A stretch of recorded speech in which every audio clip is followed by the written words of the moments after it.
Hey free-to-play gang, welcome back to another video. Today I got a pretty big surprise for you guys. So Daniel, I have finally have him at R6, which means we can finally utilize and see how his R6 effect works, which my face is blocking a little bit, but new effect, Centaur's Blessing gains 1 turn. Now what exactly is Centaur's Blessing? It is his second skill. So what this does is it cuts his current HP by 14% and grants all allies attack up and shield for 2 turns. The shield strength is 20% of his max HP and he gains 1 turn because of his R6. And his R1 gives his final shield strength an additional 10%. Okay, so what happens now is instead of just buffing, he also gives himself another turn. This is a big deal because he's able to go into his other skills. So he can either go into his first skill, which doesn't do much, or he can actually go into his third skill, which is what makes him so good. Now this is what Meteor Flurry does. Current HP minus 10%, attacks all enemies twice, damage per hit is 3% of his max HP, and each hit has a 60% chance of inflicting AP minus 20%, and if an enemy's HP percentage is above himself, then you inflict stun for 1 turn. Now the thing is, because he's always cutting his own HP, there is a really good chance that he's always going to inflict stun, right? Now the main question is, okay, then how does his AI work? Because the thing is, he gains another turn on his second skill, so does his AI use his third skill first, and then when he gains another turn afterwards, he uses his second skill, and then he gains a new turn afterwards to just use his courage shot? Is that how his kit works? Now let's find out. Okay, but before you get into that, let me just quickly go through a little bit of his stats. So he has 103 base speed, which is 3 shy of like Una's, for example, with 106. So he's really speedy just going by his base speed. But you'll see that his Ascension, he actually gains the maximum 10 speed, which puts him at 113 speed, which is on par with some of the fastest espers in this game right now. Okay, so in terms of AI, let's find out how he works against some bots over here. Alright, so the main thing right now is his AI. So long as he uses his Centaur's Blessing first, then we can guarantee that he's going to be really good. Let's take a look. Okay, there you go. So in terms of AI, he actually prioritizes his second skill, which is massive, because right now his AI is just going to go straight into his third skill, and what we already have right now is him being at 86% HP because he already cut his own HP by 14% over here, and he has an extra layer of shield, which means that using his third skill, this is actually not going to cut his base HP, or rather he's not going to cut his actual HP, it's actually going to damage the shield instead of his HP, but that is totally fine.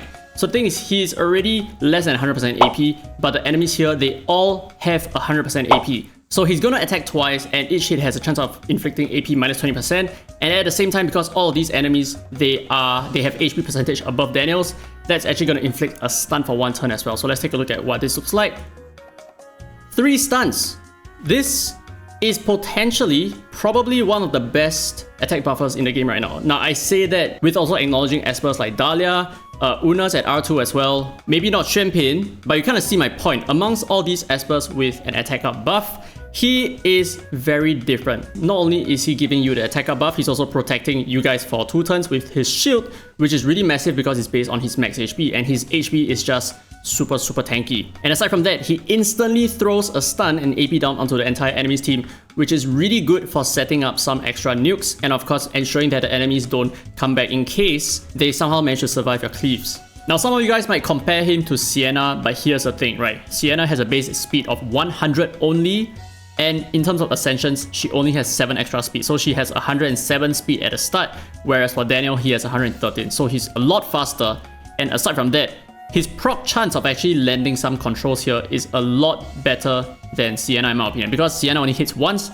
he hits twice. So not only are you reducing enemies AP, you also have a really good chance of landing stuns. Do take note that her stuns here is dependent on the fact that you clear the enemy's AP. If you do not clear the enemy's AP, there is not going to be any stun. So it's actually quite hard for you to use Sienna to control as opposed to using Daniel. And I think Daniel is definitely more effective in control. Okay, so let's take a look at how this works in practice in Point War, and you'll see that this is actually very effective. Okay, so this is the setup. We have Tia here for some controls, AP down, AP swapping I mean, and we have Daniel for some stuns, attack up buff, shields, we have Ethan for defense breaks, we have Brewster for DPS, and we have Clara for the immunity and the AP push at the start. So let's quick battle, let's see what happens. Okay, so we won. Let's take a look at how this happened. Okay, so Clara pushes AP, Daniel is going to attack up buff and strip. No, not strip, but stun. We got 4 stuns over here. Insane, dude. Wow, that is crazy, dude. 4 stuns on your attack buffer. That is nuts. That is so crazy, right? So he's like, okay, he's not the same as Tia. Tia is like full on AP control, AP down, everything, right? And she has a stun on her second skill. That is fine. That's what Tia does. She is already amazing. But for Daniel, he provides the attack up buff on top of the AP control and the stun as well, which is a really, really rare combination. I mean, there is no combination in the game right now. None. Nothing like that. Okay, let's try this again. Another speed cleave. We might lose if we lose a speed game. We win. Okay, let's see how this happened. But I mean, of course, it is not without its own counters, right? So Daniel's weakness is clearly if you do not have a buff strip at the start, which I don't because my TA is faster. My TA is slower than Daniel here. Okay, so this is insane. So Daniel immediately gets the attack up buff. He immediately triggers Brewster as well. So if you have espers like Raven, he is going to work with Raven really well without the Divinate at all, right? So you got an attack up buff, you attack the enemy with your Daniel's third skill, Raven's gonna pursue afterwards. Massive, really, really good, really, really strong. I like it a lot. Okay, let's try this Dislyte. I think he's faster than me, right? Oh my god, he has an R6 Ethan as well. Let me think. Yeah, I think I'm gonna lose this just because of the R6 Ethan here. Yeah, okay, rip. So even if I move first, he's gonna steal the turn, right? Yeah, he's gonna steal the turn, so that's... Wait, hold on. Ah, but he is immune. They are immune. Okay, so here's the thing, right? If we are up against... Wait, we actually could have stood a chance. So the thing is, one of his weaknesses is clearly enemies with immunity, right? As you can see, as long as they have immunity and we do not have a form of buff strip, that's it. We're not going to be able to stun stuff. We're not going to be able to AP down anything at all. And another counter is enemies with Tolan here. So the Tolan is just going to go straight for, you know, my Clara because my Clara is the fastest Esper here. And that's just going to break apart this entire setup. Unless... for some reason my Daniel is like super speedy as well, but that's probably not going to be the case. So in situations like this, it's probably not going to work. Enemies with Tolan, they are most likely going to win in terms of all kinds of speed cleaves. So because of that, I have to bring in my own Tolan as well. Okay, so maybe we will replace Tia with Tolan here. Let's just see how this works, right? My Tolan is not super fast, but I'm curious to see what's going to happen. We win! Nice! So we were measuring Tolans, I guess. Okay, so I was faster for some reason. I'm not sure why. And we are able to strip because Tolan has a strip on his first skill, right? Yeah, so this is a really good counter as well. We strip some immunity and we land a couple of stuns. Very nice. Very freaking nice, dude. This is amazing. So I'm really liking the... Oh my god, he's gonna die. So I'm really liking the fact that Daniel allows some variation of control as well as DPS at the same time. It is a very unique combination. So yeah, that's it for this quick showcase on Daniel. I mean, this is more PvP centric. And I know some of you guys might be thinking, what about PvE content? Very good. He is very good in PvE as well. So the thing is, his cooldowns, they are pretty low. 3 turns on his second skill and I think 4 turns on his third skill.